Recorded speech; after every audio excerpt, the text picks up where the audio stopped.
Well, since we started this last perpetual war, of course there's been wars before this, but this last one began with 9/11. A lot of good, bad, and ugly for me personally, but the best part for me is I've gotten to meet a lot of the people who have fought against this repression.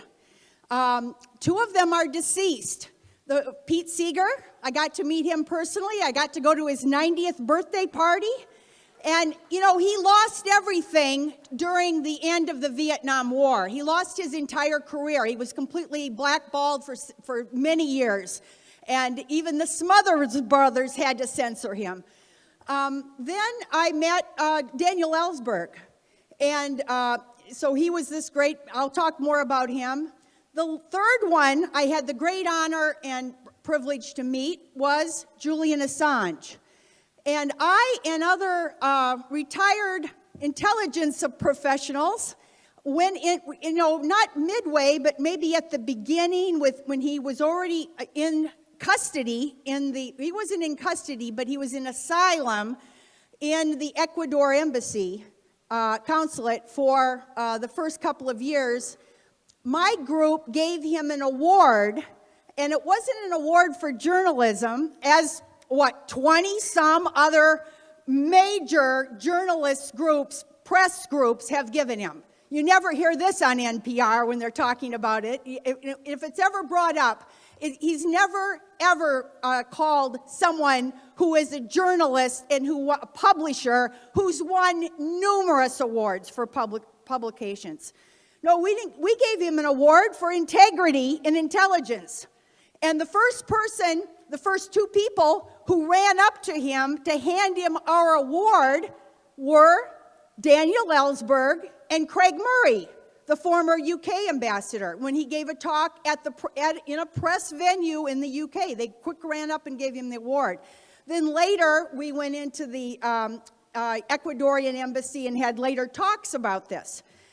One thing that people, I guess I should update Assange case right now for people who don't know, although he's become such an iconic, almost an iconic, I hate to say the word, but he's an iconic martyr right at this point, because they are absolutely intent on martyring him, whether he's convicted or not. He's not convicted of anything.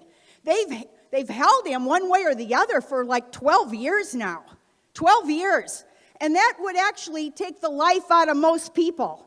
And it is having, you know, he's in Belmarsh, which is a really bad, torturous prison. And it's running a toll on him. He's had a stroke already. And so it's not good at all. But he's still hanging in there. And there are people fighting for him, including the same things that you just mentioned for other people, his wife, his family, I mean, the international groups, the journalists, a lot of important, the thing that he has going for him is, you know what, this turns out to be freedom of press. So actually, even the New York Times and the Guardian and El Mundo and the major newspapers of the world they almost have to say they want him free. They have to say that, but unfortunately, they think they're in the club. You know, there's you guys were calling it. People called it the establishment. They call it, what was the other terms for Washington D.C. these days? The ruling class. Okay, I think the better name for this is the blob. The blob. I like that better. But that blob, which actually is headquartered in Washington, D.C., maybe a little bit in Israel too, and some in NATO, but that blob in times of war. So, you know, when we're not in a war, when we're kind of in a lull before this last perpetual war, we forget. You know, we think we have freedom of assembly. Here we are. We're kind of taking that for granted, freedom of association.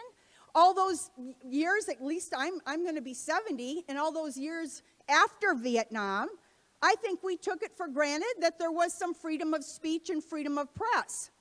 The newspapers for sure thought that you could publish the Pentagon Papers. Why did they think that you could do that without having the government stop you, as they did with WikiLeaks and other groups? Why did they think that? Because there's a Supreme Court case. They took that to the Supreme Court and they won.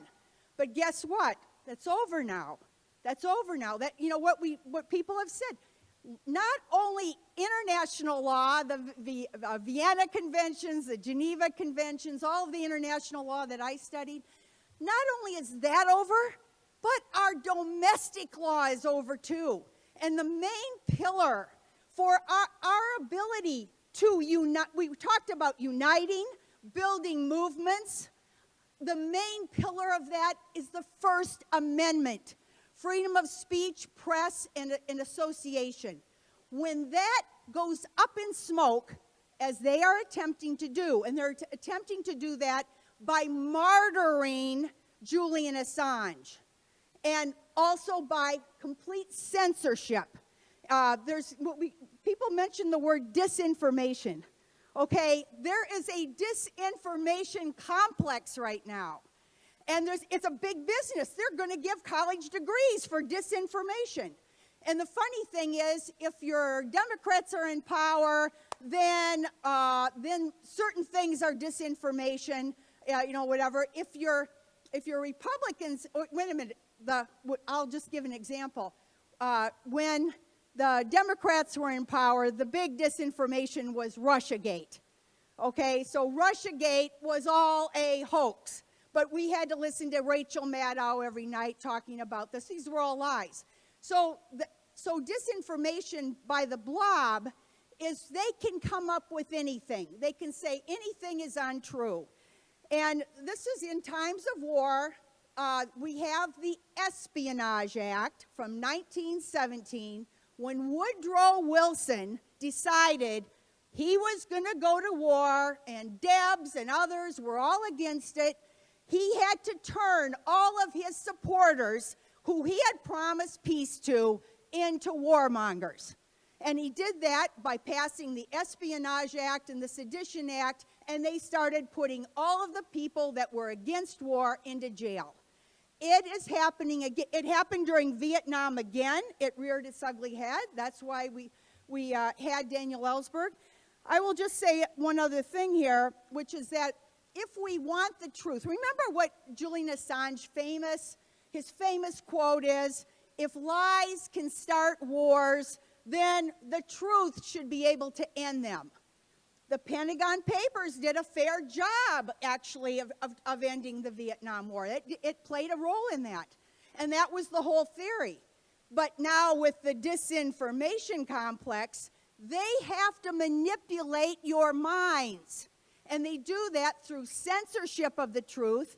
How many reporters have watched 11, 12 years of what happened to Julian Assange and say, I'm going to be brave and I'm going to write about the truth of this matter?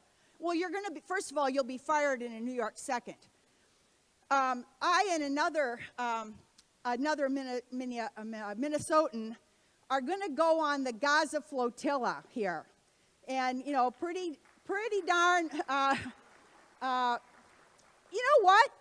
It's not only scary, whatever, but one would think it could be newsworthy, right?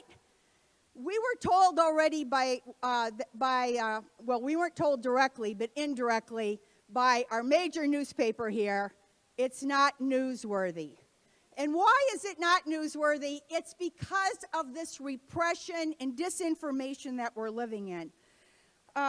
So whistleblowers, and Daniel Ellsberg was a great example, there is no ability to get the truth out if you go to the press and they say, no, we don't want to know.